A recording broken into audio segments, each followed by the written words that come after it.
Hey, thank you so much, everybody, for tuning in. Another one of my shows with me, William Wallace, and of course, my show, William Wallace for America. And as I always like to say, I am William Wallace.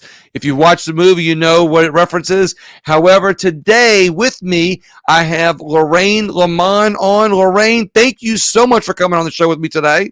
Thank you for having me. I'm so glad to be on.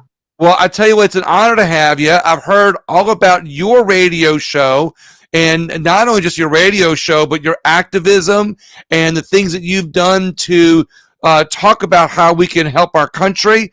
Of course, I'm trying to summarize all the great, wonderful things I've been hearing about you and summarize a lot of what people are going to hear in this in one intro. So it's not going to do you any justice other than just getting right to our interview and inviting people to spend some time with us here, because I think that they're going to not only get a chance to see you as someone they might want to follow, but also be able to learn some things that, some beliefs, if you will, that unite us and make our country great. Would you agree with that? I agree with it wholeheartedly. I'm ready to rock and roll with that. That has always been my belief. As a matter of fact, I didn't even realize growing up in the inner city of Detroit that I believed that until I realized I was confronted with the opposite. And when I was confronted with the opposite is when I realized that, wait a minute, what makes me so different? And it wasn't about equality as so much as it was an equity. It was really about access and then choices that I would make. And those choices would determine my future. And there's a difference. I'm glad you brought up those two words in one sentence. There's a difference between equality and equity. Absolutely. Yeah. And people, I mean, I'm a founder and director of a nonprofit, but one of the things I teach the kids a lot is the fact that equal access doesn't mean necessarily equal outcomes. You know, I've got 5 grown children and 16 grandchildren. If I gave them all $200 each, I guarantee you they would spend it different ways. But they can't come back to me. One spend it on gym shoes, another spend it on games, another spend it on whatever, having a good time and party, another invest theirs. They can't come back and expect from me to get that money and to get more of it because they didn't have the same outcome. Equal access is not the same as equal outcomes. And our liberty that's in our country, the Constitution, liberty, values that is allowed to us, has that right where you can choose to spend your money where you want to spend it. But the outcomes will be different. Lorraine, I got to tell you, all the times I've talked about equity and equality, you just now gave the best explanation I've heard yet. And I want to tell people we've had a chance to talk off air, so they're going to hear us bring up things and talk about things. And we didn't plan it, but we all know. But I do know what your topics are, and I got to tell you, people are in for a great show. And just with that explanation between equity and equality, I can't do it better than that. Thank you. I can't say that I've got 6 kids and 16 grandkids. I can't say that.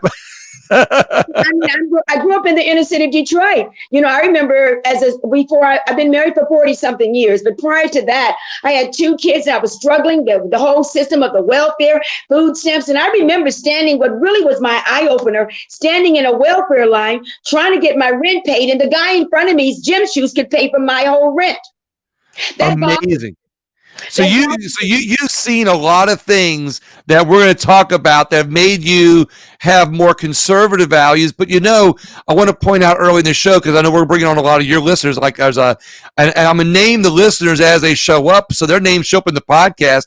We got E.B. Lawler, we got Lara Renee Ramirez, we got Alana Renee Ramirez. She says that was a good explanation of equity and outcome. So it was good. She also says hello. Thank you very much, Laura. Thank you. So we've got what's interesting is I can tell you we're going to go on for a while, and I love this. So what's interesting is that you're going to be able to tell people where you came from, and you've got experience of seeing what happened, what policies have ruined minority populations. Absolutely.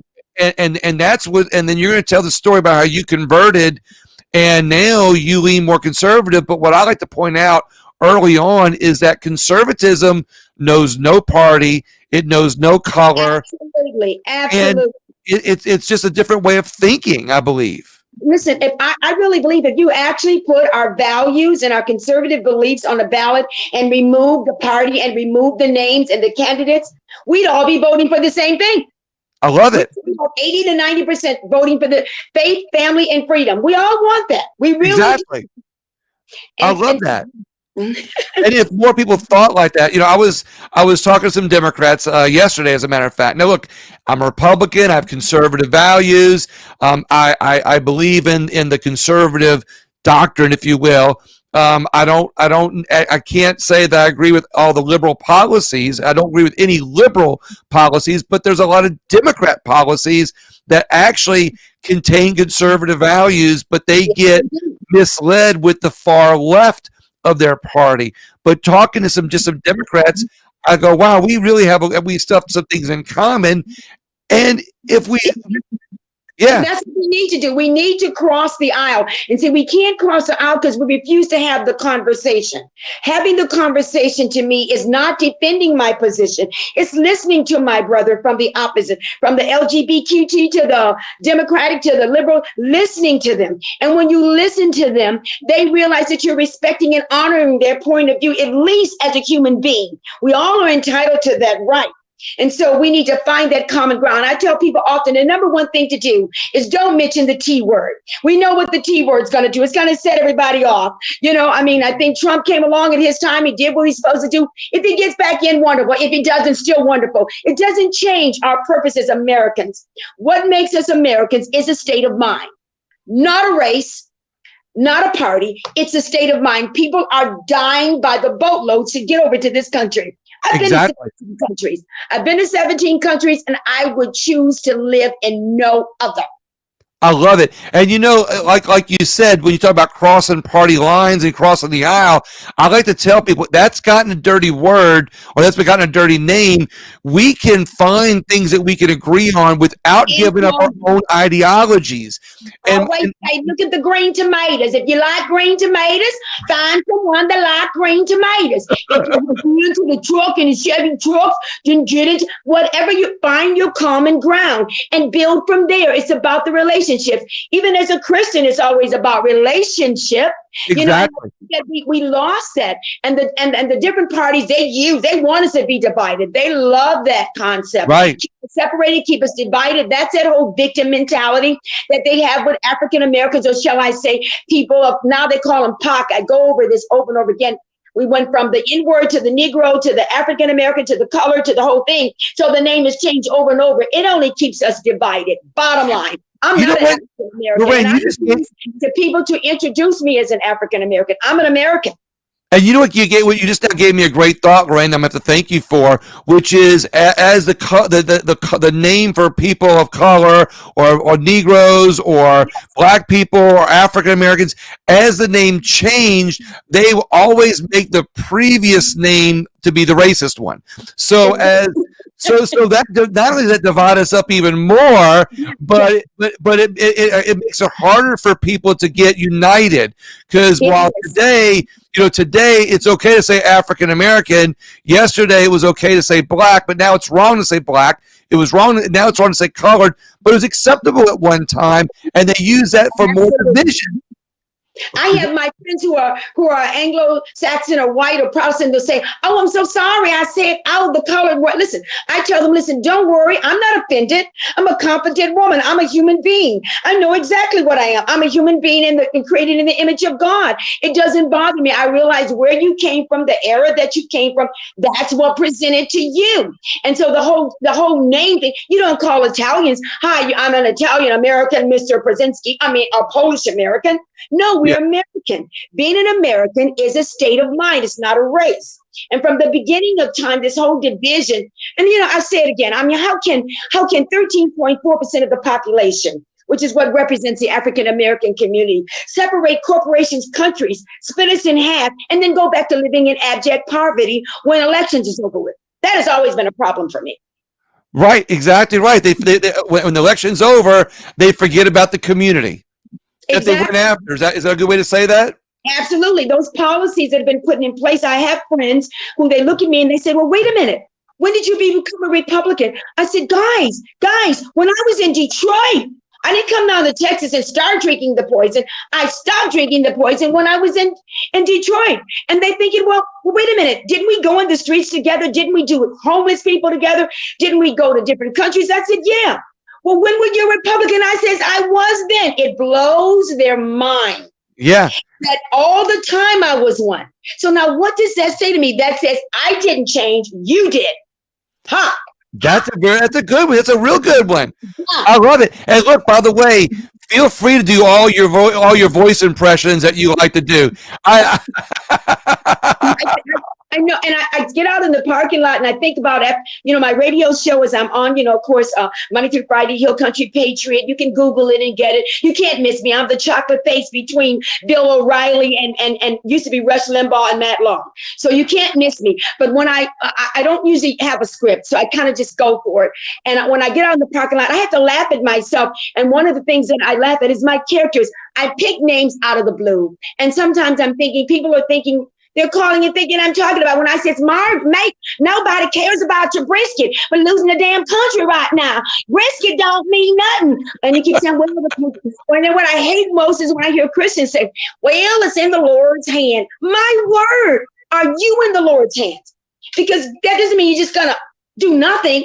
I think that every human being is born for this time. God saw this day coming. We are the perfect people for the job. I'm Black, I'm female, I'm a conservative, I'm a preacher, I'm a Christian, all of the things that the world is against. So we are set up for such a time as this. And we need to engage and be ignited to use what we have. I don't want everybody to be bumper stickers and running with their, it's not meant for Mabel and Cicely. The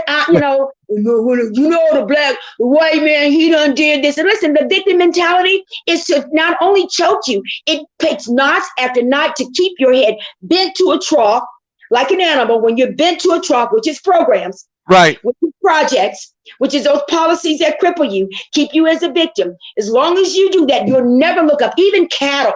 When cattle do not look up at the master, there's a disconnect there. They just want the food. And that's what's happening with that. I look at myself and I thought, well, Lorraine, I had five of us, and it was only 4 in my family. I was raised in a juke joint. You may not be old enough to know what that is, because I'm 72. I'll be 73 in 2 weeks. Whoa, Lorraine, you don't look 72. It's a whole black don't crack thing, but that's another thing. But I remember my grandfather raised us in a juke joint, and a juke joint is when you take your house and turn it into like a nightclub. And wait, spell that. Is it J what? Juke. Okay. It's like a juke joint, not a Jew joint.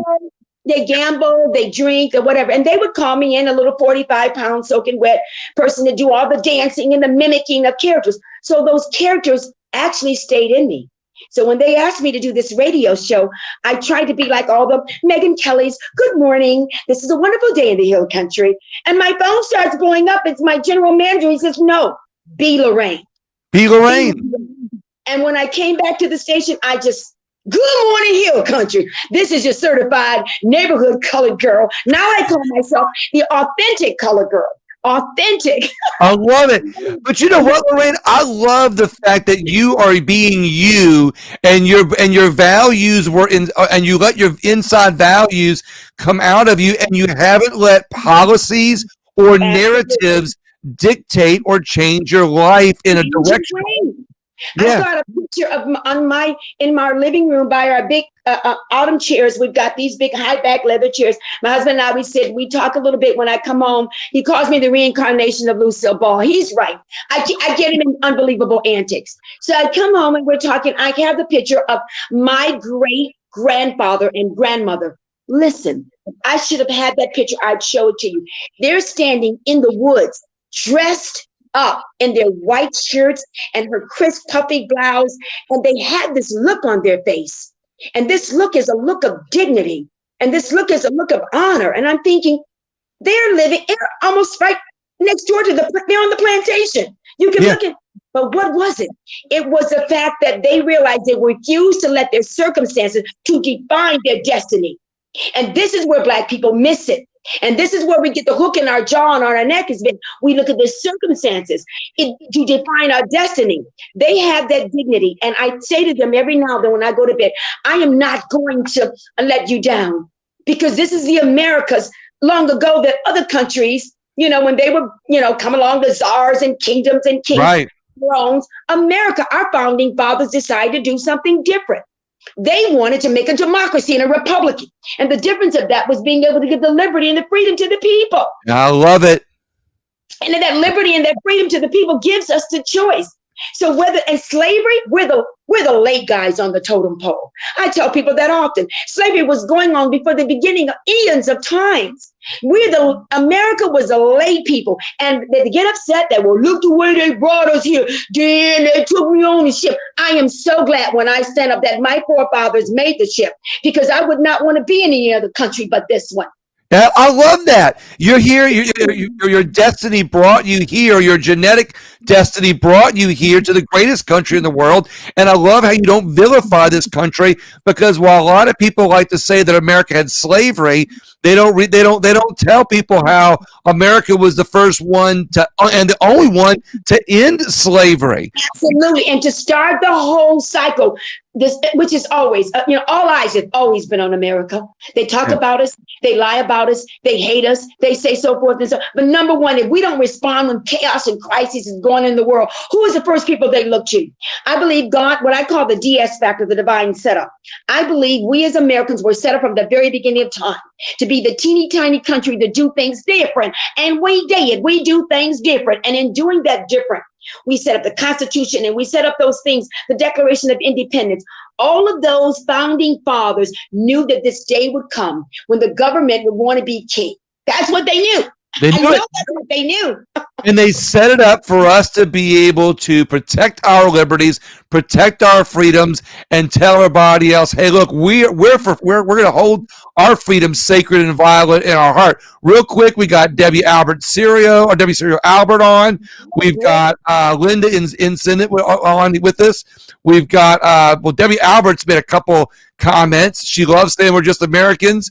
Everybody's cheering you on, saying they love us on it. And we also Lorraine Ramirez, she's commented several times. So I love the fact that you're talking about some things, connecting some dots that we talked about on the phone too.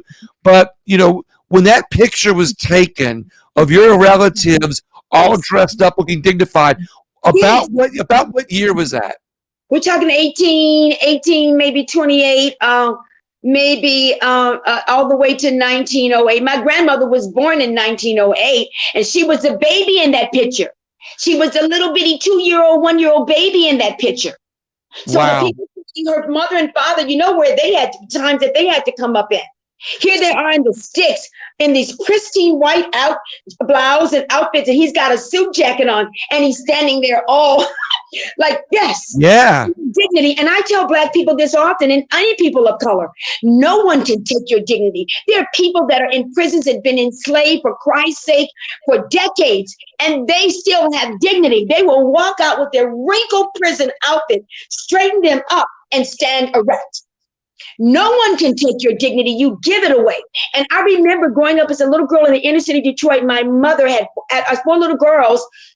And I remember no father, they divorced, the whole thing. And we're in the home. And then there would be a night, and we had only one man that would show up, have dinner with us. And all of a sudden I thought, wow, this is like a family. He worked. He had dinner with us, the whole thing, and then the knock would be at the door. And my mother would start scrambling, putting stuff up like a toaster or any new appliances, and she'd hide Mr. Lucky in the closet. And I would say, Mommy, why are you hiding Mr. Lucky? And she said, I'll tell you about it later. Later on, I found out, thanks to Mr. Lyndon B. Johnson and his little helpful welfare check, if the man was going to be in the house, then we wouldn't get the check. And I call it the social castration of the male. And it is still going on today. White, black, pink, polka dot, stripe, and in between. Yes. The social castration of the male, trying to remove the male out of his place. And when I talk to women who are feminists and all, we've got to have our own. Listen, I'm a confident woman. I don't want to open up my drawers and pay for my checks and stuff like that at the dinner table. I want the man to have his place. God put something on the inside of the male species to be able to trigger the way it's supposed to. And we're missing out. And it's amazing how in all these millions of years, like you said, God put man and woman together for a reason, because they're better together as a team, as especially as a family. So I'm going to use the black population as an example of what is going on in our country right now. And I think you're going to follow me on this. We haven't talked about this yet. You know, the black population before, I think it was the 50s and 60s, was a vibrant community where the blacks had some of the highest entrepreneurship rate in our country. Black families had the lowest divorce rate in our country. Black families stayed together. They went to church, entrepreneurism, and then when like you said, when the Lyndon B. Johnson policies came along, that took men out of the household. You know that a family could not get welfare unless if the father was in the home. At that point, we saw the disintegration of the black family. Yes, we did. And also, when it comes to Planned Parenthood, Margaret Sanger, as we all know, she's having a party in the grave. She's like saying, "Hallelujah." The black population was on the rise before Planned Parenthood, and since Planned Parenthood, the black population has been on the decline. So let's just say, and let's just look at this and say, we can see what government policies did to the black population. Now let's look at the policies that are going on in our country today. We can look back and see what government policies have, and the intrusion of government and the growth of government and the debt of government, what it's done to our country in the past. Now we can look and say, wow, they're doing the exact same thing. These $trillion deals that are putting our great-great-grandchildren in debt, with the national debt. The policies that they're creating are hurting our population now. We can look at the future and say, we know what's happened. Now we know what's coming. We got to find a way to stop it. I think the best way to stop it is finding things that we can all unite on, get together on, conservative values, faith, family, and freedom. Freedom and fiscal responsibility. I'm going to add a fourth F to that, by the way. Okay. What do you have to say about that? That's excellent because I'll give you an idea. In the nonprofit that I have, twice a year we partner with Comerica Bank to teach little kids. I mean, kindergartners all the way up. Financial literacy is what we call it. If money was a cat, what would it look like? Why do you think for one moment that you think you can buy those gym shoes? Mommy, get me those gym shoes. She can't pay her rent. Mommy, so-and-so's got them. So we teach kids. They don't have economics in school anymore. That's a done deal. It's gone. It's gone. Right. You're too busy trying to teach kids sex education and to tell them gender, all kind of crazies. That's what they're too busy doing now. And that's only to control them on a whole. So, but when they teach financial and financial literacy and fiscal responsibility, those things don't start when you get to college, Marina. That starts now. Because Isn't it amazing? They've taken away, like you said, economics out of school, and now they're teaching art. They've taken out physical education where kids just need to grow to get better, to get healthy, and they've added, gender studies. They've added all the things. Yes, I call it indoctrination versus education, and and they're doing that is so they can get control of our children, so their minds can think like that. It's been a slow process. I'm 72. I know what I've seen. I'm not crazy. I've seen this slow process of giving up of family values, giving up of those things. I really think it's going to be a flip the script on this administration. When the immigrants that are coming here, the migrants rather, that are coming here, they don't want that $1,400 check and those gym shoes and that backpack. They don't want that. They don't want a stimulus check. They want the American dream. They want to own their own house. They want to have their own freedom. They want to grow their own businesses. Oh, well, that's going to be contrary to the narrative that is being pushed right now. And I saw this as a young girl coming up, that when I did go to other cities, why did they all look alike? Some of the bigger cities, why did they look the same? That's when I realized the policies that were in place were keeping them like that, tied and strapped. It's almost like that Willie Lynch letter and the slaves that were given in 1812. And in that Willie Lynch letter, he says, "Dear sirs, I heard that you are having problems with your plantations and your slaves. I've devised a way how to keep them for hundreds of years. Separate them, the light skin from the dark skin, the straight hair from the kinky hair. the pointed nose from the flat nose, even the thin lips. Keep some in the field and some in the house, and let them be dissatisfied, disenfranchised, and then against one another. You will own them for hundreds of years. Is it not still happening? That's exactly what's still happening, Lorraine. And look, look, a lot of people will always try to group us into two groups. They say there's liberals and there's conservatives. And I get upset that the Republican Party has stolen the word conservative because I know. And then when I tell people and I says, well, I'm one guy in my Sunday school class. I'm tired of y'all always talking about y'all conservative, and then y'all going vote Republican. What y'all gonna? Well, what are we gonna vote?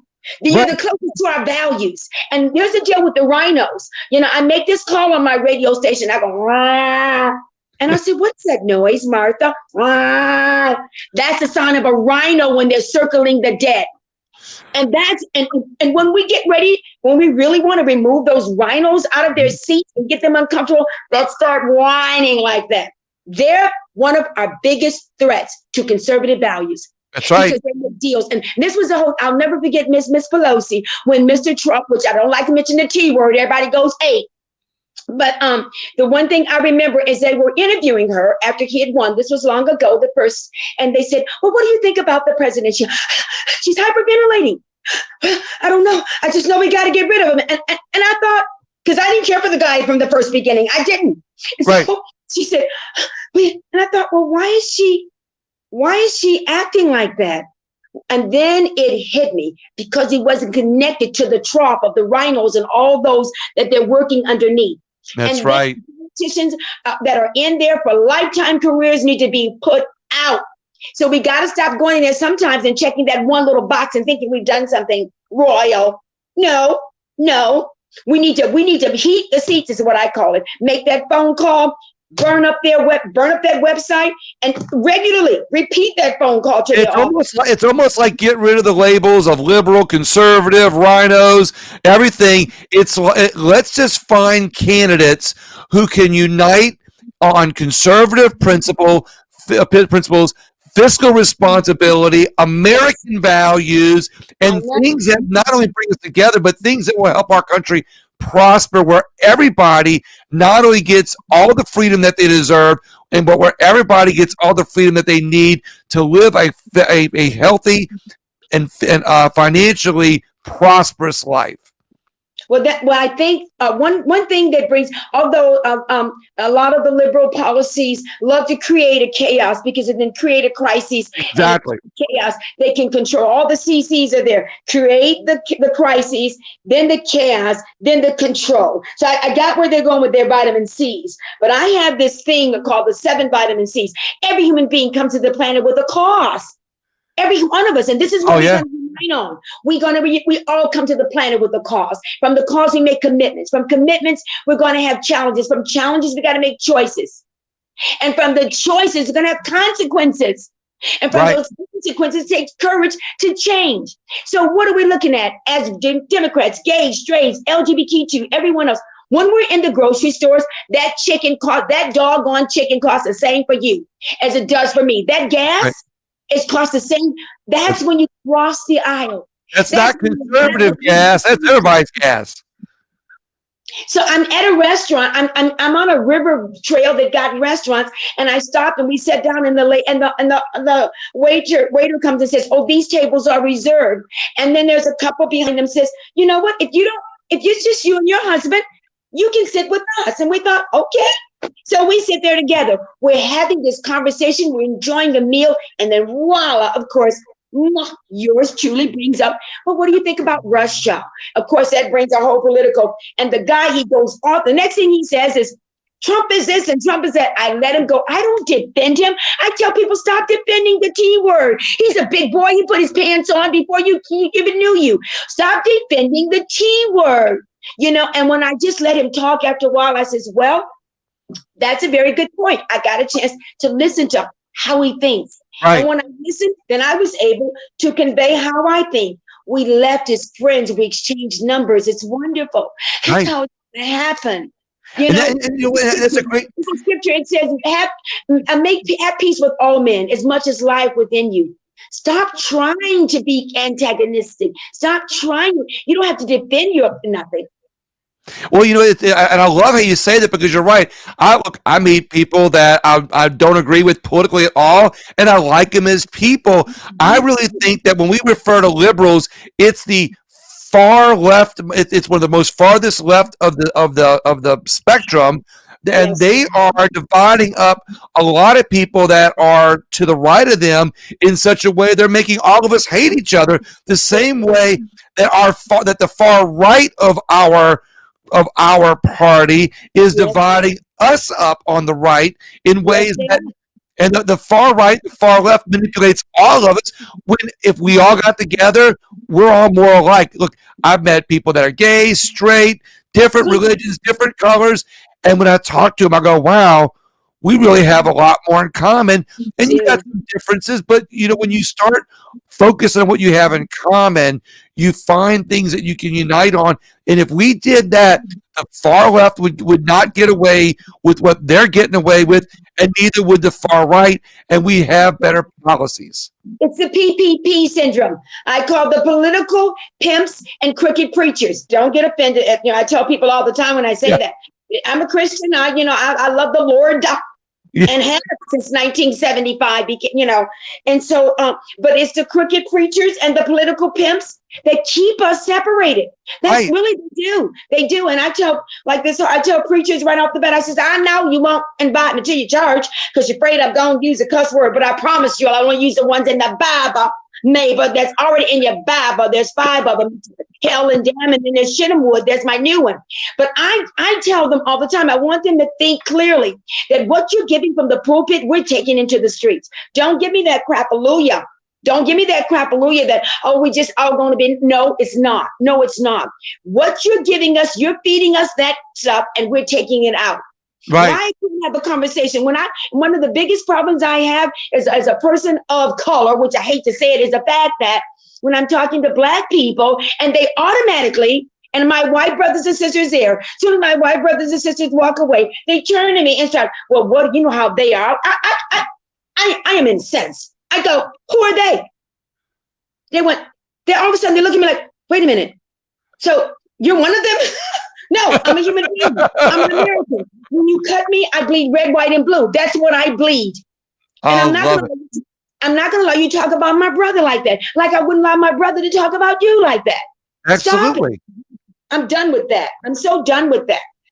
I love it. You see, what's funny is, what's funny is how we presented this in such a way where I think actually more and more people, when they start looking at this and you laugh together and unite together and you find things that you can unite on, freedom wins, our country wins, faith wins, families win, and it doesn't matter whether they're black, white, red, brown, gay, straight, whatever. Look, what's interesting is I've met people that are opposite from me.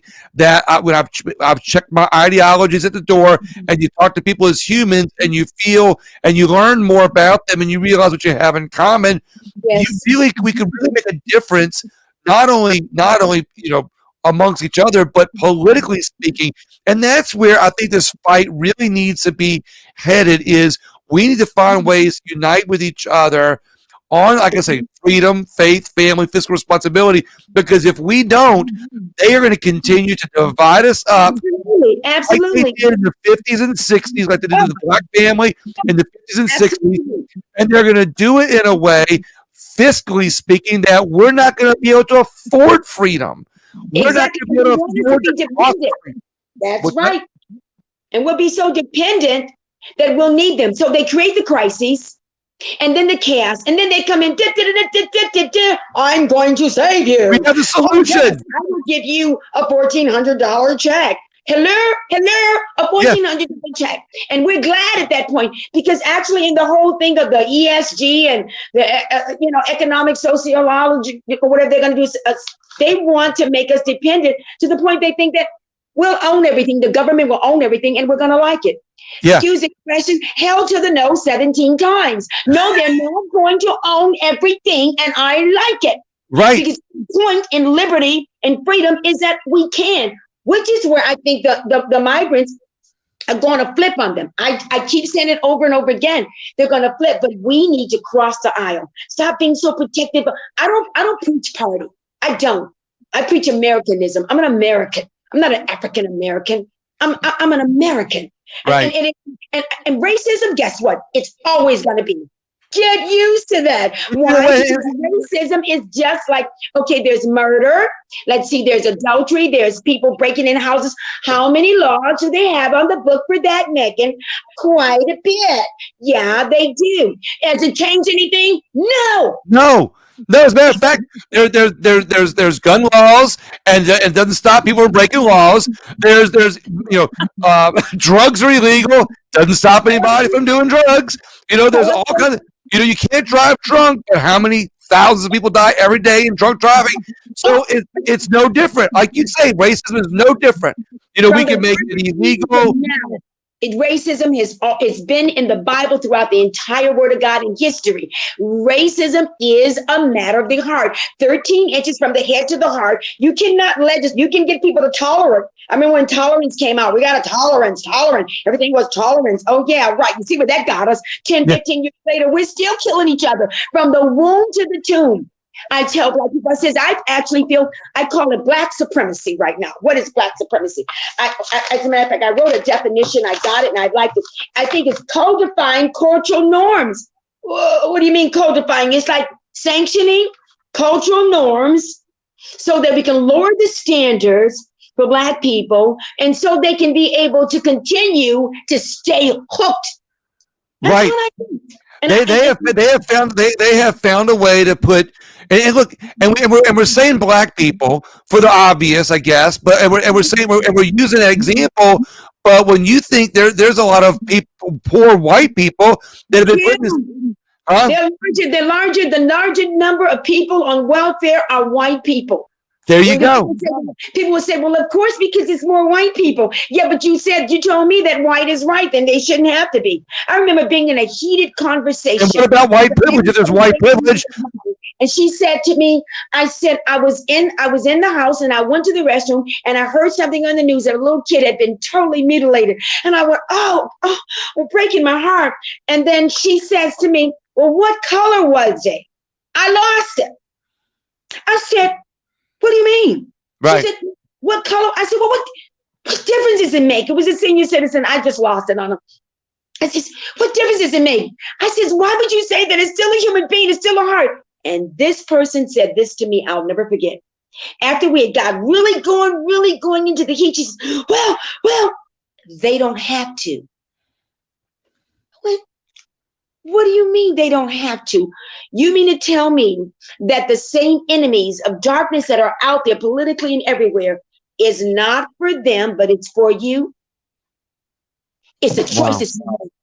It's the choices you make to define. My sisters and brothers, I grew up, of course, my brother, I didn't get a chance to really meet him. He was in California. My mother had a child when she was 17. I didn't find out till I was older. But it was 4 of us raised in that juke joint. And in that juke joint that we went to, my grandfather, we come home from school, he put us in the juke joint room, no one's there, push all 127 songs on the jukebox, and we would mimic all the characters, B.B. King and Doris Day. We would sing all those songs. So what happened? What was the difference? As we grew up, our lives, I know things begin to happen. From drugging to drinking to skipping school. And I thought to myself, well, I don't want that to happen to me. Well, I'm thinking, well, I wasn't told what to do. So I just, all of a sudden I said, well, I'm just going to do what they're not doing. They're not going to do, I'm going to go to school. They're not I'm going to get a job. I got babies. Okay, I got 2 kids now. Okay, I'm going to take care of my own kids. So I started doing the opposites, and this is exactly what happened. I began to watch my sisters, and this is a tragedy of it all. And I haven't told you, but I lost all my sisters and brothers. They all died in their 40s, and they died in birth order.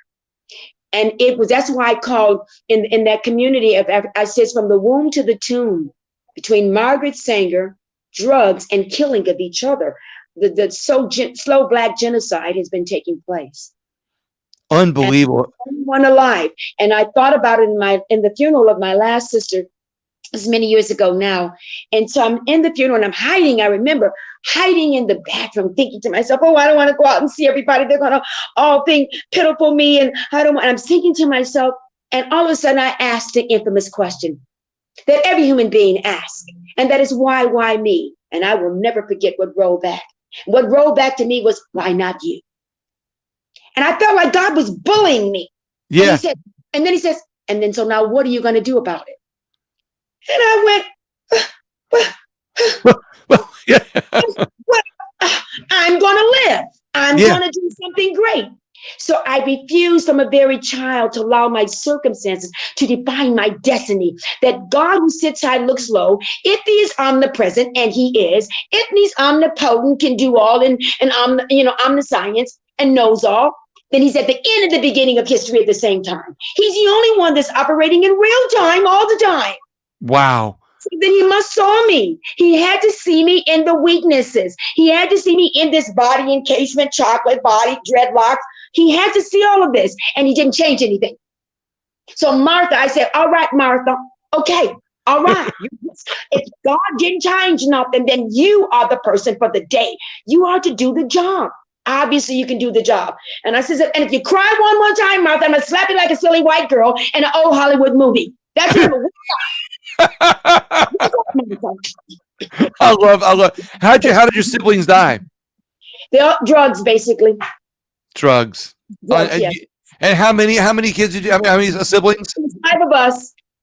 It was 5 of us. And and the point I'm getting to is that's a true testament of how you accepted not only their fate, but you accepted your fate, and you were able to overcome that. And after 5 gigantic blows to your soul, to your spirit, you were able to uplift yourself and say, I'm going to bring myself out of this, and I'm going to do good by this. Well, I believe that, my grandmother made us go to church, even though she didn't go. I'd say, Grandma, you keep sending us to that building. The Catholics had it and they moved out. It's the Methodist people, the Methodists. And then she said, the Methodists. I said, yeah, then they moved. And then I told her that the Baptists. And she kept saying, I don't care who in the church. Whoever down there, you going. And she didn't go to church herself. So I got a chance to have a little bit of word in me, enough to know that something bigger than me saw my condition and didn't change it. So obviously he thought I could do something with it. And I kept hearing in the back of my mind, do not allow. What you see is not in thee. Yeah, but what is that? What you see is not in thee.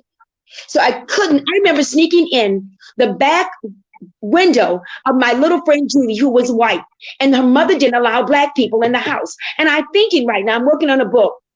And one of the things in my book about being Black, and I'm thinking, why did it never bother me?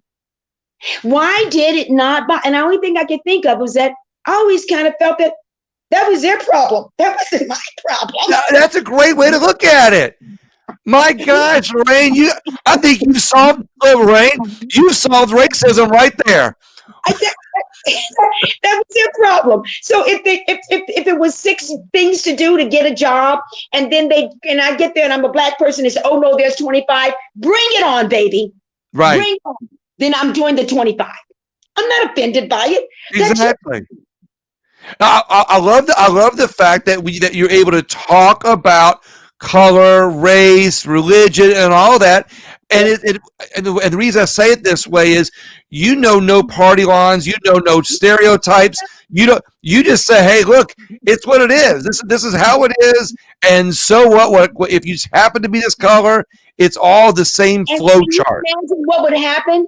I remember as a 13-year-old thinking of the word denominations in church. I went back and I asked my aunt, who was this Pentecostal, speaking in tongues, hallelujah. She's that person, shaking and quaking. And I said, Auntie, why we got denomination in math? That means division. Shut up, girl. You don't know what you're talking about. Well, I thought I was thinking it then. Denomination, the most powerful entity on the planet, has been from eons of time and centuries. It's a church.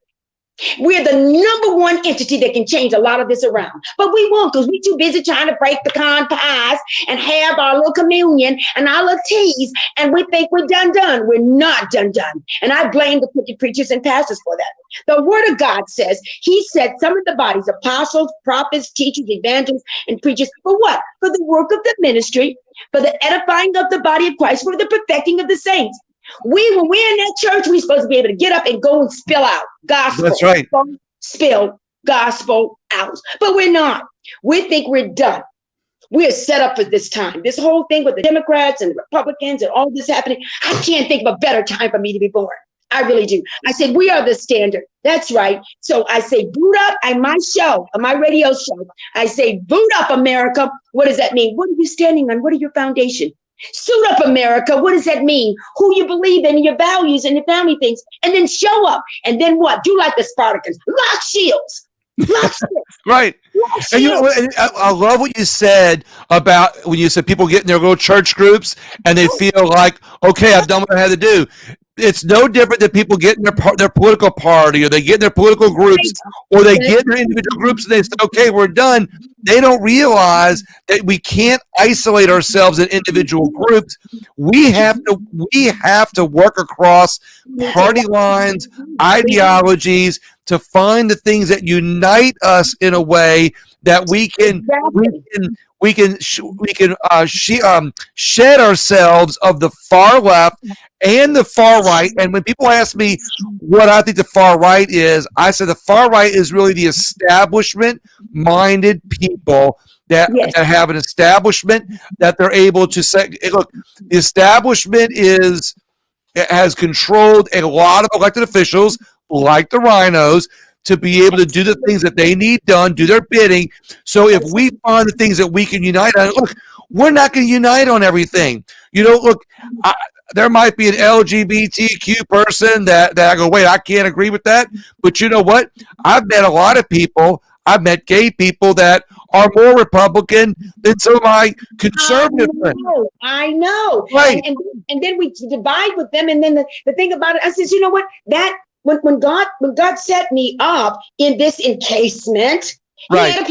He obviously had a plan. Exactly. So what churches have done is, and I really believe that the government has showed us really clear that we mean absolutely, positively nothing. They told us to close our doors, go to your room, and like a kid, don't come out till I tell you to. Right. And they did. And for 2 years, everybody pretty much listened. Exactly. So if we work hard to find those few things that we can unite on, then we're able to accept people for who they are, find things that we can unite on. We don't have to give up our own personal values or ideologies to do so. Let me tell you, I just like I've met gay people who are more conservative than some of my conservative friends. The reason some of them are in hiding as log cabin Republicans is because they know that they'll get attacked by the other group, or Republicans don't accept them.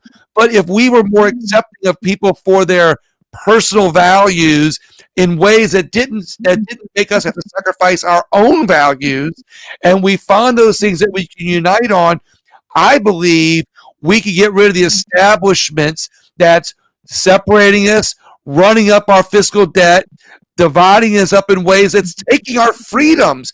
We're giving up our freedoms by fighting with each other. We're not, the government's they're not taking our freedoms. Many of us are giving them our freedom. What's that? You're giving it away. That's what I call the slow process of the attempted assassination of the American spirit. I love it. I was going to ask you about that. And the attempted assassination because it is the spirit of a man that contains him and that keeps him. It is the spirit of a man. It's not so much as what is inheritance and blah, blah, blah. It's the spirit of a man. And they whip that spirit down by first stripping purpose, cause, and then by dividing him for others that can be able to confirm him.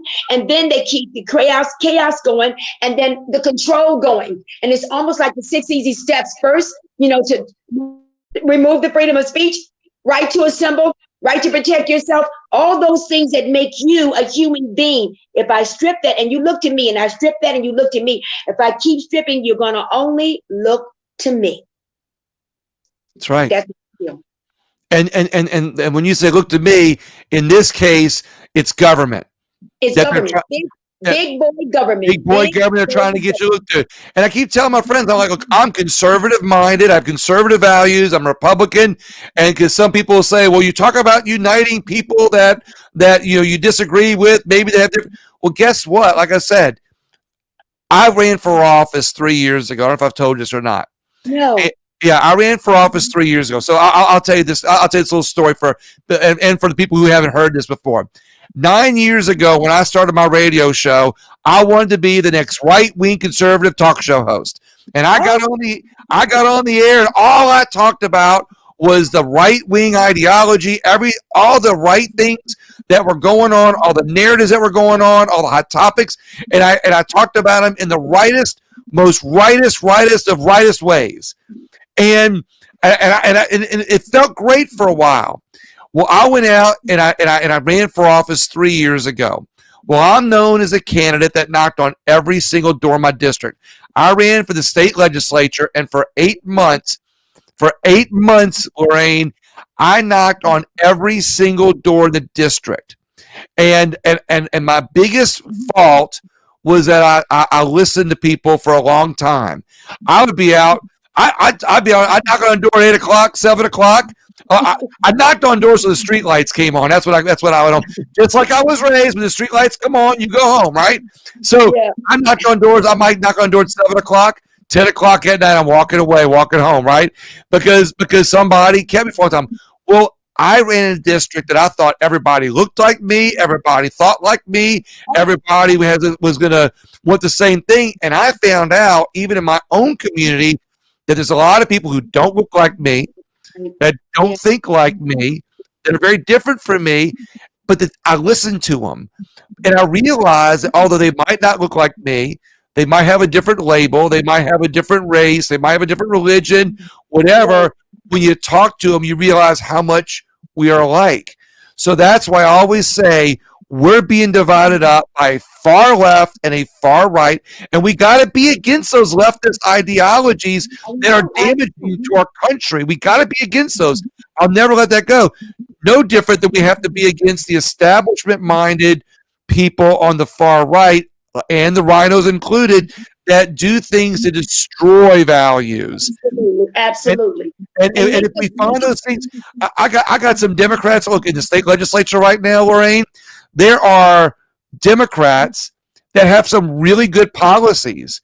I know. And in the Louisiana legislature, there's some Republicans that have some really bad policies. Yes. But you know what I do? I talk to all of them. And I say, and I talk to those about those things that bring people together. And I tell people, if you don't like this, you can show up at a committee and you can get amendments.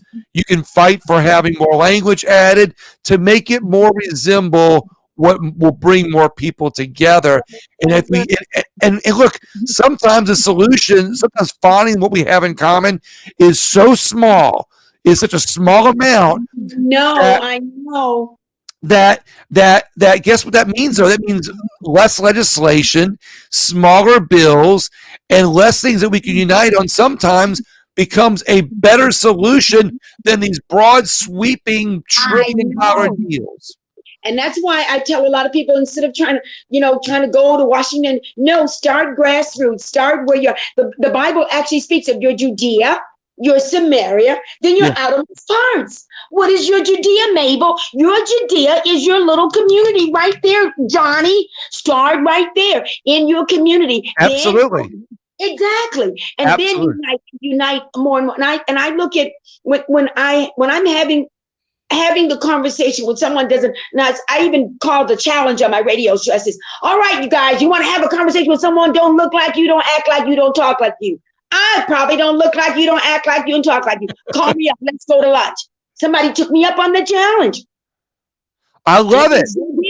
And then and I also do I have a band on the side. This is all just fun, called Lady LeMon and the Boys. I stole my husband's band, and he's right, I did, because I had to do all the engagements, do the booking, get the rehearsals. So I changed the name to my name, Lady LeMon and the Boys. We do blues. So I go into the place, and then this lady that runs the seafood place, she's come running up to me. She said, a man has been here. He drove all the way from Houston to meet you. He said, you made an offer. He wanted to be able to shake your hands and talk to you. I said, well, who is it? She says, I don't know. So I go up and he's standing up. It's this big bubba. And he's standing up. He's keeping standing. He's going to fix his fingers, the belly and everything. I go, Father, my name is Bubba, and I'm a Democrat. He said, but I love listening to you, and I want to talk with you. I didn't have enough arms to grab him, to hug him. I didn't have enough of me. I just felt I felt overwhelmed. I felt so blessed because to me, that was a breakthrough. To drive from Houston to Kerrville, which is 5 hours to meet someone, don't look like you, don't even believe like you. Right. And he did. And since then, he's been back twice. I love it. And that, Lorraine, this is what we keep, with the whole thing that we've been talking about this whole time, are the same things that will save America are the same things that we can all unite on. Once we divest ourselves from the far left, the liberal, communist style ideologies on the far left, the divisive policies of the far right, we all come together on freedom, liberty, fiscal responsibility, patriotic values, family, faith, and all the things that make America great. And look, it's the history. When you look at founding fathers and people that have parts of our history, the places to see in our country, all these things, the flag, everything, when you bring all that together, more of us unite on those things than what we are led to believe. And if we all unite on those things, everybody gets to live the way they want. And you know what the hardest thing for that is, Lorraine? Instead of saying, oh, you're this or you're that, I don't agree with that, pray for them. Or work hard for their freedom, because protecting their freedoms means protecting my freedoms. But then we learn to respect freedom and not try to take each other's freedoms away. Well, that's because we've lost a sense of honor. And that's what I think in the Asian community, not only here, but even abroad, what they have always had within their family is honor. And when you lose honor, it's like people say, oh, you should be ashamed. But you can't have shame if you don't have honor. One is a reciprocal of the other. So we lose honor. We lost honor, faith, lost honor, family, and those freedoms. And when we lost honor, we lower our standards to accept anything. Right. That's a great point. Explain one more time what you mean the attempted assassination of the American spirit, because I loved it so much when you said it. I want you to say it again, because I think that anybody else needs to hear this. Being an American is not about race. Being an American is not about where you come from. Being an American is a state of mind. It is a state of mind. It is encased in anybody's body. Being an American is a state of mind. Right. I can, I think, I will do it. I think, I will, I can. Being an American is a state of mind. And what we do is that when we remove that out of the way, when we start looking at being an American is something else, and being American is race, and being American is, then we start messing with the templates of it. Yeah. And that 6 easy steps how to communize a nation starts with first. Number one, I think back, there's a man by the name of Russell Manning Russell, black man. He goes to Russia because this is back in the 50s. He said he could figure out a way how black people can become prosperous. He goes to Russia and they let him study, and he studies communism. And while he's there, he falls upon these papers. I think he was on a talk show, something like Mike Douglas or before that. And he falls upon this paper that says that the way we're going to do it, we're going to take the most disenfranchised of the community, keep them dissatisfied, keep them and use them as cannon fire. Boom! Every time something gets too tight for them, boom! And what we have done, and what the whole liberal and the progressives and the wicked rhinos have done, is they've used that to keep us divided. And the 6 easy steps first start with freedom of speech, right to protect yourself. That's the next step. Right to assemble. How you begin to dismantle the being of being value, purpose, worth, and future. Value, Purpose, worth breeds future. So you dismantle that and make them breathe and control and be content upon you. Right. So it's breaking down the spirit. Once you break down the spirit of a man, you have the man. You break down this. It's not about taking this. This is nothing. And you know what? It's in the middle of a desert. And I tell Americans right now, with all this is going on, this is your most creative time. This is we are Americans. What makes us different from the average is that in the middle of crises, we will think of creative things to do that would have never been done before. How do these things get about here right now? Exactly. And so, Tim, if you destroy the spirit of a man, the Bible speaks about that. When you destroy the spirit of a man, then he can't bear. And so the spirit of us is keeping up, down, up, down. Okay, 10. Okay, now 8. Okay, now 6. Okay, now 2. You're damn glad you get 1. Just keep this. So you just, yes, sir. Yes, sir. Yes, sir. That's what I believe. And you know what? I love what you're saying, because when you talk about the spirit of a man, but what they're doing on a massive level is breaking in the spirit of our country, because they've learned how to reach mass amounts of people, not just the spirit of one man. They've learned how to reach mass amounts of people to destroy a larger percentage of our nation in such a way that they want to keep, sinking. That's how they want to sink the ship. The more they bring individuals down. I'm talking about the country as a whole. I'm talking because we're human beings, and we're first a spirit. We live in a body. We possess a soul. We're first a spirit. We live in a body. We possess a soul. And that Trinityness, if you can take a one-legged man and chop his legs off, and he'll hobble down the damn street. Because you can't take away his spirit. You can't take away his spirit. I love it. What about education, Lorraine? I got to hear. I want to talk to you about a little education. Yeah, well, by the way, before you in education. Okay, I went back to school, got my bachelor's, and I went back in a few years ago and I got my master's in education. And everybody was so certain. Oh, you're going to teach in our schools. Oh, you're going to come to the university. And it wasn't long before I realized I got it. That guess what? That was going to be a wrong turn for me to be teaching this school. I'd be in the newspapers every day. They'd be coming to get me. I knew that, and I couldn't do it. So so the education versus indoctrination. When I can't remember the name, I think it's somebody Jeffers. What they decided many, many years ago is that they wouldn't be able to change the nation from the top down, but they could from our babies, from our children.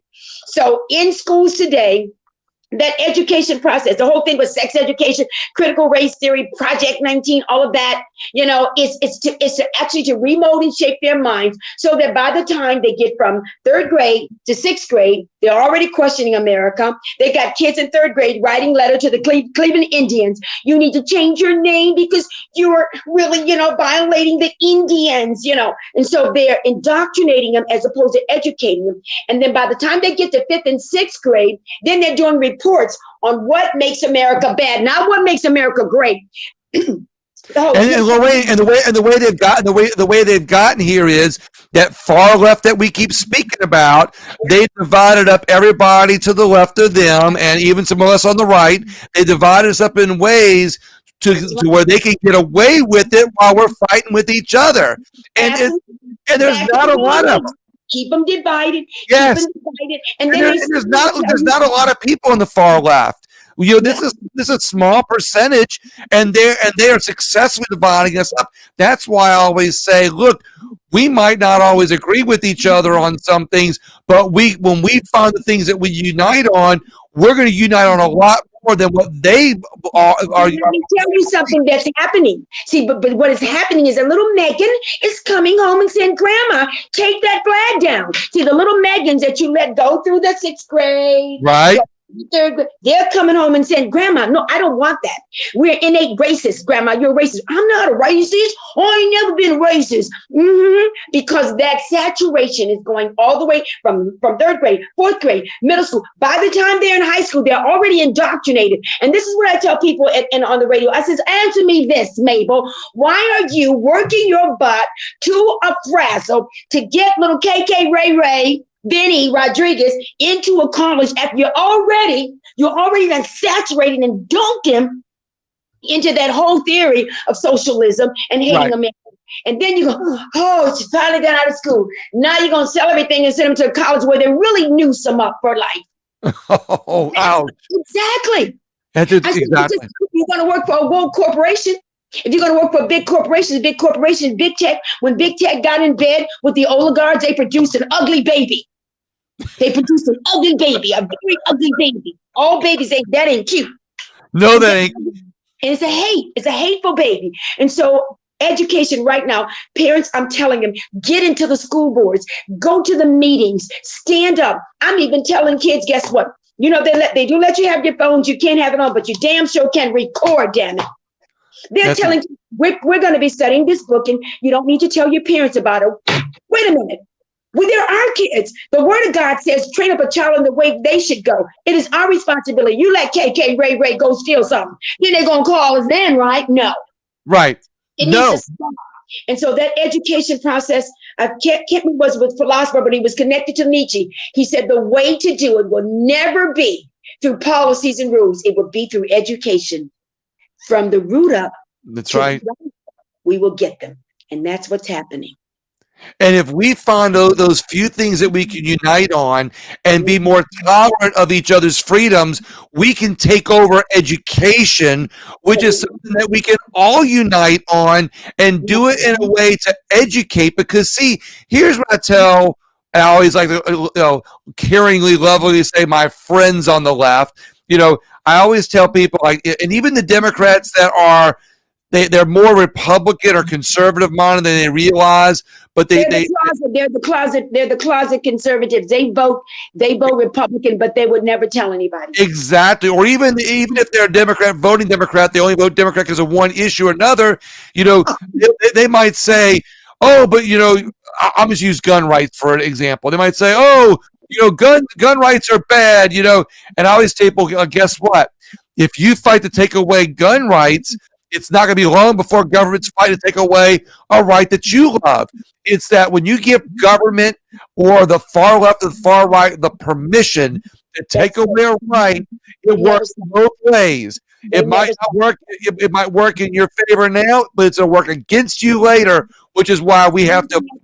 Absolutely. And that's why they take away, I said the attempted assassination, and I call it attempted because I believe there's enough of us to take a stand. And so when they take away first your right to protect yourself, right to your freedom, right to assemble, now cancel your culture if you speak differently from me. Now, so it's encroaching and smashing and encroaching and smashing. Your body says, oh, yes, I give up. That's what it is. But it's to wear you thin and wear you down. We as Americans, we are strong and we don't even realize our strength. And we don't realize that the man next door, I don't care anything about this person, if he's LGBTQE, I always say LGBT, LGHIJK, LMNP. Did I leave anybody out? I want to make sure I leave anybody out. Say the whole damn alphabet. What I am saying right now is that, do you not want faith and freedom? Do you not want a family? Do you not want a house? Yes, we do. Then we agree on those things. Have a conversation with someone don't look like you and don't believe like you. That attempted assassination of the American spirit is to wear you down. Exactly right. And the more worn down we are, the less we work together on those things that are going to really, truly not only repair America, but restore America to the greatness that she already is. We've been taken. I look at I always quote the Liam Neeson movie that Taken long ago. I don't know if you remember this movie, it was famous. His daughter had been kidnapped. And Liam Neeson, and she's under the bed, and he works for the government, and she's under the bed hiding. Says, "Daddy, these men are here," and they're going. And he said, "Calm down. You've been taken. They will take you, but I'm going to take you back." And that's how I feel. Oh, I love it. We've been taken, but God is going to show us how to take it back. I love it, Lorraine. That's fantastic. And I'm going to tell you something. A lot of people don't realize, like right now in our country, I believe that there's probably a good, 60% or more of Americans that are as fervent and on fire about our country as you and I are. You know, I would venture to say 80 to 90% of us agree, but probably about 60% are as fervent and ready to fight for not only the restoration of our values in our country and bring this back together and right this ship in a way that, look, when I say right this ship, save America, I don't mean save it for just the conservative minded people. I don't mean save it for just the Republicans. I mean save it for everybody who just wants raw freedom, prosperity, a good future for your family, a secured nation that's going to keep our foreign invaders out, and fiscal responsibility in a way that everybody will have equal opportunity. Because guess what? The way it's going right now, what they've done to the black community since the policies of the 50s and 60s, they're taking that on a larger scale and doing it to the whole country, because the policies that they're putting on our country right now and the debt they're putting on us is going to rob everybody of their freedoms in an equal way. We'll have equality. We'll have equality when it comes to poverty. I know that. And listen, and I always say the devil is an equal opportunity destroyer. He doesn't like, oh, I'm just going to get the black people today. No, he's destroying. As a matter of fact, I wrote a poem. I was trying to find it about being an American and what it is if we are American and what makes us. I think I've got it. Let me see. Yeah, let's have it. We are American. We are Americans from every color and every hue. We are Americans and we will not be subdued. We are Americans, one nation in God's sight. We are Americans and we will win this fight. We are Americans. Some came here and some were born. We are Americans and damn it, we are the storm. I love it. Yeah, I'm looking for country people to do a country song. I wrote my first country song. Never make fun of country music because it's bound to get you.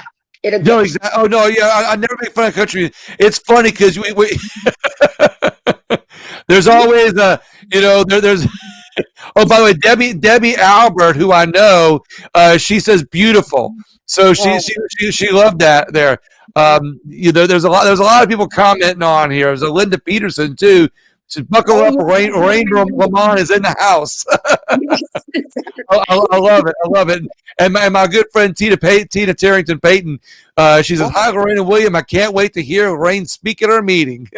Oh, yes, I am looking forward to that. I'll be in Louisiana in September. Awesome. I'll be there speaking, and I'm going to put the word out that I'm going to be there for the whole weekend. So I might float around a few other areas that are open doors. Plan some time with me. Oh, I would love to. Love to. Absolutely. I'll give you. I have a tour that I give of the New Orleans area that I give to all my friends and visitors that come in. I have a special tour of the whole area that you get the chance to see. I have an affinity with Louisiana. I can't figure it out. But when I'm there, I literally purposefully get lost. Wondering. I can't figure it out. I don't know what it is. I had a workshop there, and I remember all the ladies were going to, finish up their theses at this workshop, and they were going, and we're walking, and I just started bending on, hey, we're over here. And no stranger, Lorraine. And then I heard that little blues and some fish tacos, and I went, guys, you go to that restaurant, but I'm going in this nook and cranny. Over here, right? You couldn't get 15 people in that place. Well, I'll bring in my favorite po' boy shop. Uh-oh. Oh, yeah. I got my favorite po' boy. I'm going there Friday, as a matter of fact. So just stop it. Flapper. Hey, Lorraine, that's something else that we can all unite on. Food. Po' boys. Po' boys all over. We got a Cajun restaurant finally here, a woman from Louisiana. She calls it Babe Seafood Bucket. And we had our first bucket with our corn and our boiled egg, and she just dumped it on the table. I love it. I love it. Holy Ghost all over again. It was wonderful. Well, Lorraine, we've been talking for almost an hour and a half now, an hour and 20 minutes. I'm loving every minute of it, but I want to make sure that if you have anything on your mind, anything else that you want to talk about and tell us about, I want to make sure you have that opportunity. Well, one of the things I want to say more than anything else is that I want my brothers and sisters of all races, all walks of life, to get this one thing, that if God who sits high looks low is at the end and the beginning of history at the same time. He saw you and he saw me. And guess what? He didn't change anything. Oh, really? No, he didn't. So obviously, he thought we could do the job. And Right. I, my radio show, get up, write a letter, make a phone call, do something. Engage the gift that he's given you. When Jesus ascended on high, he gave gifts unto men. What is that? Well, I can't play no piano. You don't have to play a piano, Marvin. No one's asking you to do that. What is that thing that you do? Do that thing and do it well. And the old Negro spiritual says, I done done. What? I done what you told me to do. You told me to live right, I done. You told me to love folk, I done. I done. I done what you told me to do. I love that. Yeah. That's a good way. That's a good way to put it. And I love do what you do. I personally with my show, I'm trying to find ways to bring American values back to being the in thing. I'm trying to find ways to show that America is this great country for everybody. And it sounds kind of cliche-ish, but the problem is we don't have enough people thinking that way. We have enough people just they're loving the things that America has brought, but they're not loving who brought it to them. Absolutely. I'm trying to find those things that unite us to be able to restore those values. But most importantly, I'm trying to use my platform to find ways to restore people's desire to restore our country and be able to pass it on to our future generations, in a way that's always going to be here. Because, just like we look back on our founding fathers that gave us this country, that fought for this country, whether it was America, whether it was the American Revolution, whether it was the Constitution, the Constitutional Convention, whether it was the Civil War, whether it was a World War I, Korea, Vietnam, World War II. We look at all these things and all these people that gave up their lives, worked hard to give us what we have today. Yes. And if all we do today is just be woke, or all we do today is be complicit with a government that's getting bigger, if all we do today is accept the loss of our freedoms and a government that's taking them away, in generations to come, they're not going to look on us and say, wow, they really fought for our freedoms, or they fought for this country.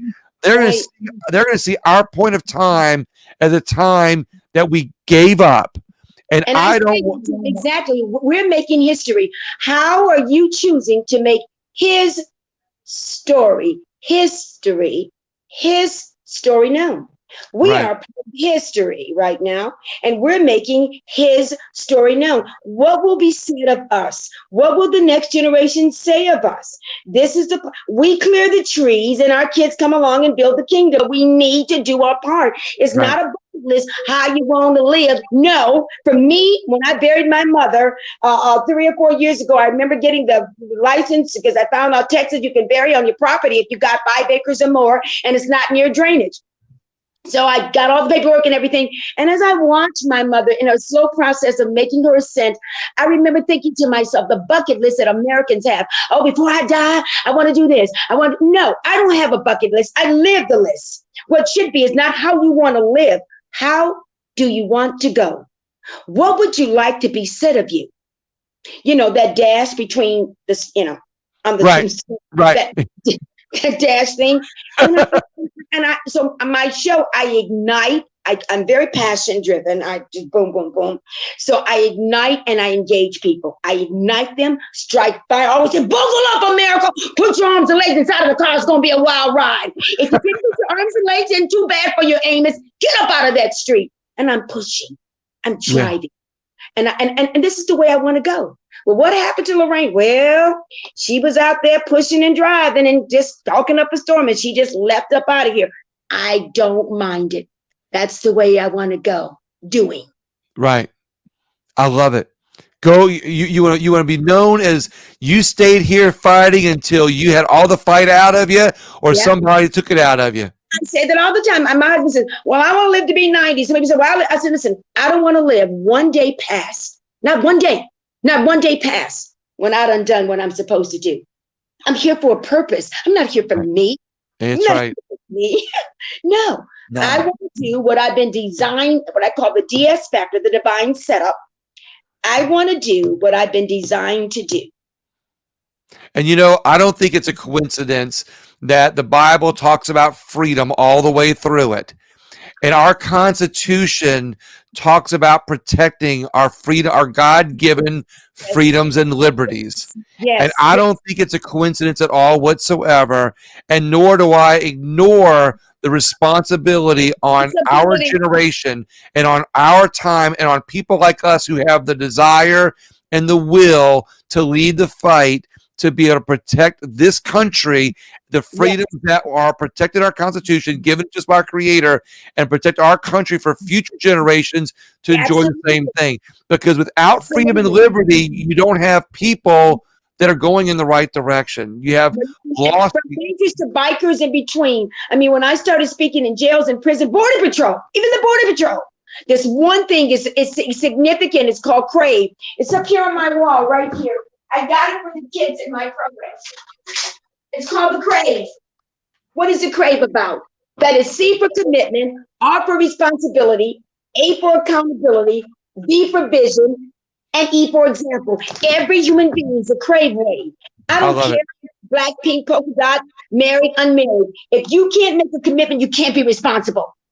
If you can't make it be responsible, you will refuse to be accountable. And from accountability, you have to have a vision, a purpose, and then you can be a good example. And I asked my little kids to give me a definition of that. What is commitment? Making a promise and sticking to it. Okay, that's pretty good. What is responsibility? Doing what is expected of you and taking ownership for your actions. Right now, you don't want me to talk about Joy B and Cammy Dimples. I'll go off on it. I mean, it's everybody's fault the way this country is, but theirs. But accountability. Then answering and honoring those who God has placed over my life that gives me what? Guidance and direction. Vision, seeing beyond the present and knowing I have a hope in the future. Then E for example, living my life as a positive map for others to follow. I love I that. bankers, bikers, kids in detention centers, no matter what, this is appropriate for every human being. The Crave. Absolutely. And you know what? And you know what though? I'm going to say this before I ask you how people to repeat how people get a hold of you. Do you think that Crave? I know the answer. Sounds Yes, to me, Crave is something that everybody can unite on. it is. It is. That's why I say Right.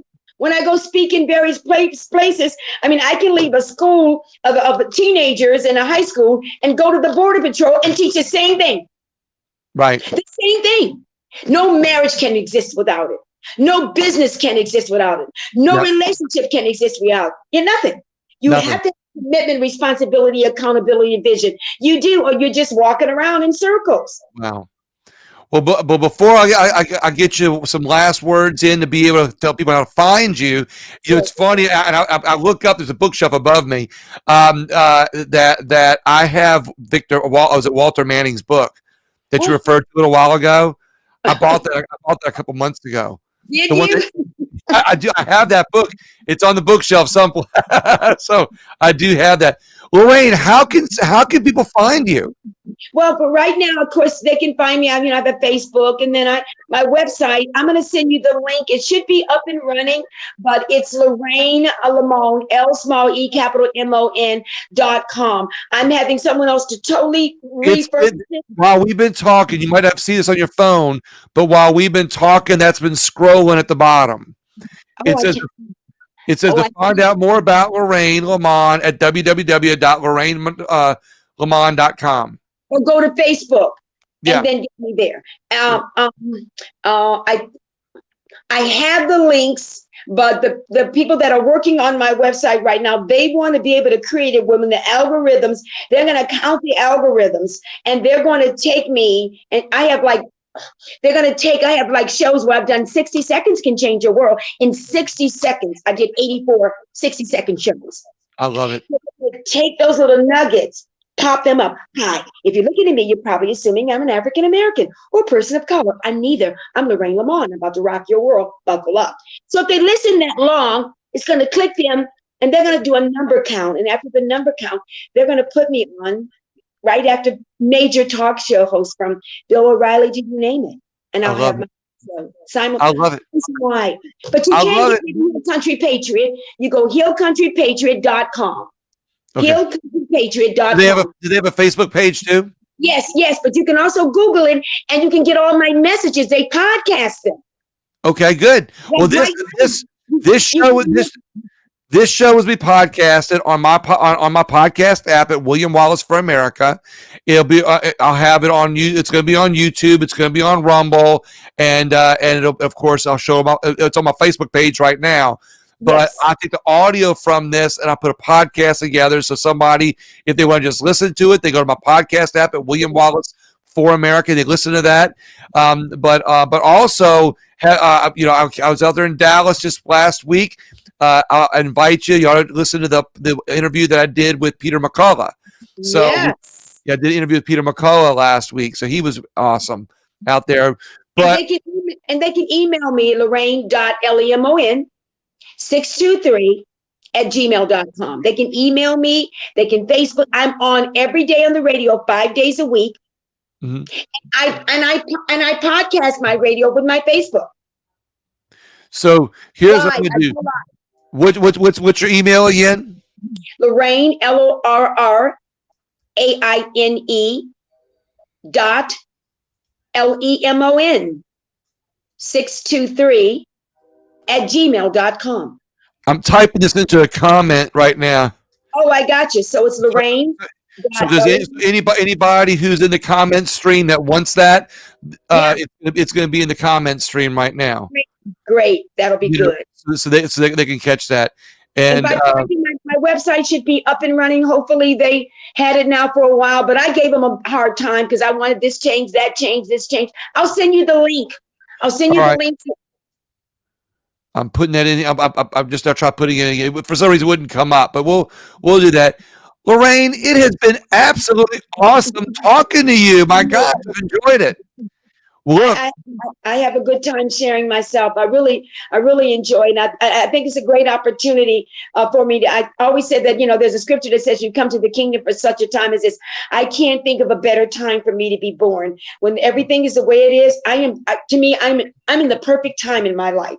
With all of the horror that's happening, I'm the perfect person for the job. That's how I feel. I think you are too. And look, I'll be happy to work with you, Lorraine. I can't wait. I can't wait to talk to you soon. Now, look, after I end the broadcast, I'm going to keep you on, and we're going to talk off air for a second. But I want to thank everybody for watching the show. Please, there you go. And look, you've heard how to get a hold of Lorraine. This show will be on a podcast. It'll be on my Rumble page. It'll be on my YouTube page. Please share it with somebody. Share these good words. Let everybody know. And let's all work together to be able to save this country. Thank you so much. Y'all have a great night. Thank you all.